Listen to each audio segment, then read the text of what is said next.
Bonjour et bienvenue dans cette vidéo de présentation de Unity 3D. Alors au final, qu'est-ce que Unity 3D? Eh bien c'est un moteur de jeu en temps réel qui gère à la fois la 2D ou la 3D. Il dispose d'une version gratuite et de deux versions payantes.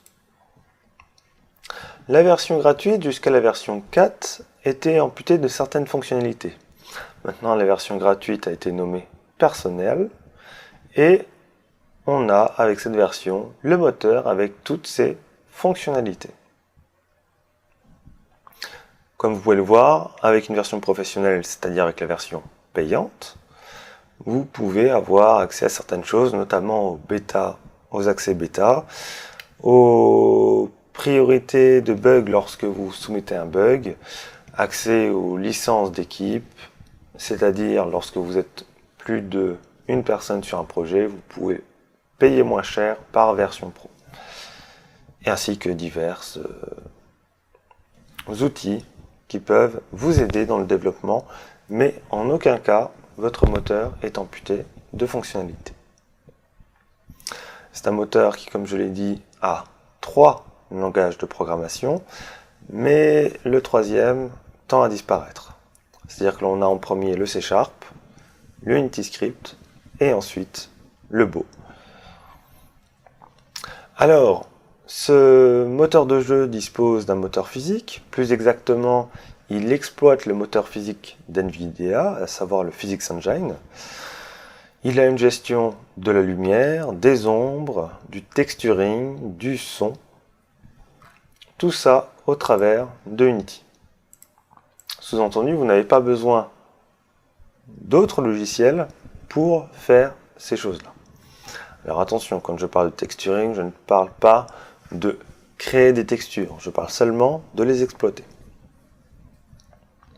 Il a aussi une gestion des casques de réalité virtuelle, l'Oculus Rift en particulier, mais il exploite tout aussi bien tous les autres casques tels que le Samsung VR, le Steam VR et tous les casques plus ou moins populaire.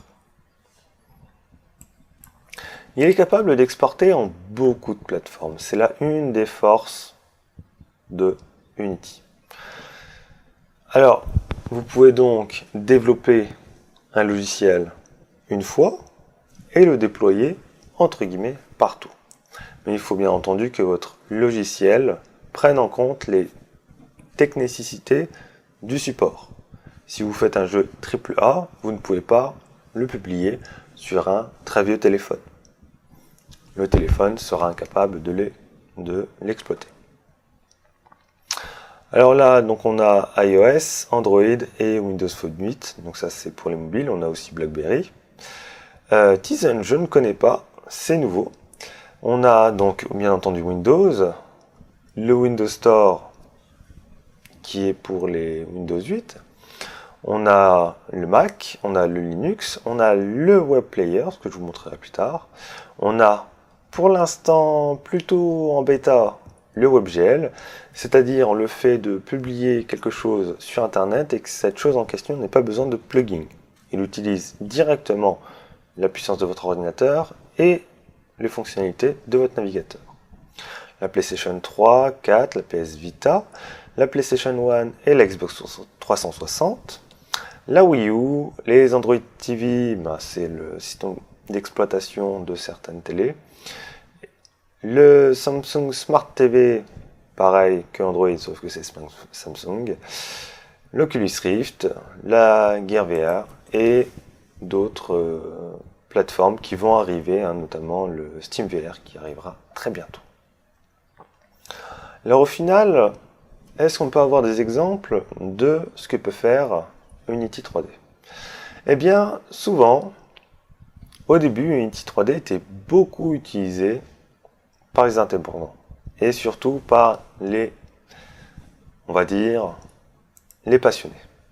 Et très classiquement, on avait ce genre de jeu, c'est-à-dire des jeux sur Internet avec le Unity Web Player qui permettait d'avoir un environnement de développement qui était structuré.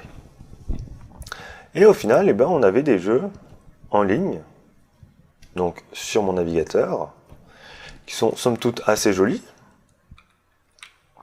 et qui permettaient de jouer directement sur le navigateur. Toutes ces choses-là, tous ces logiciels-là ont fait, entre guillemets, une mauvaise réputation à Unity, où on le réservait surtout à des petits joueurs mignons qui ont envie de s'essayer, etc. Et on disait que Unity n'était pas un vrai moteur. Petite chose à propos de ceci.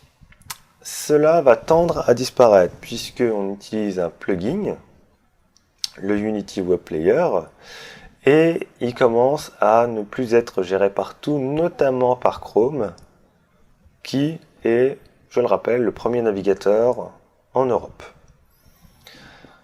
Il faut que les utilisateurs aillent dans les paramètres, aillent activer la gestion des NP API pour ensuite pouvoir jouer à leur jeu. Donc ça va tendre à disparaître au profit de WebGL lorsqu'il sera prêt. Alors, depuis est arrivé Blizzard. Et Blizzard a fait un sacré coup de pub à Unity puisque, au lieu d'utiliser un moteur personnel, ils ont décidé d'utiliser Unity pour l'un de leurs derniers jeux, à savoir Hearthstone.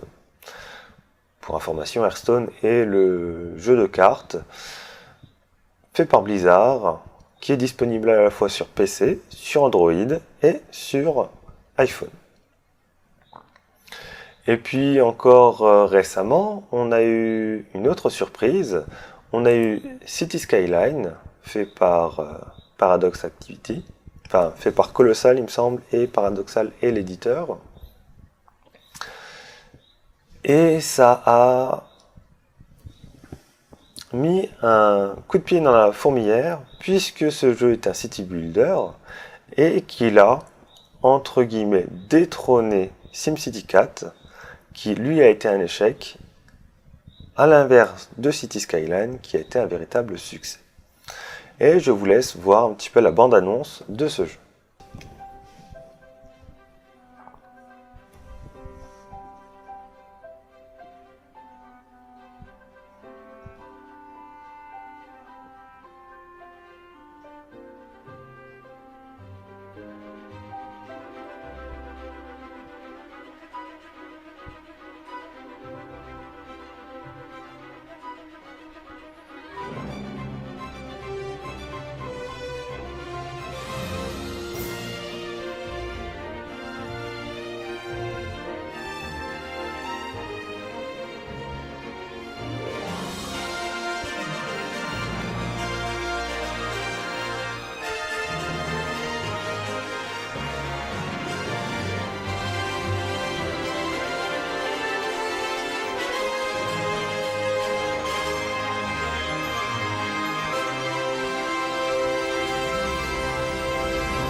Voilà.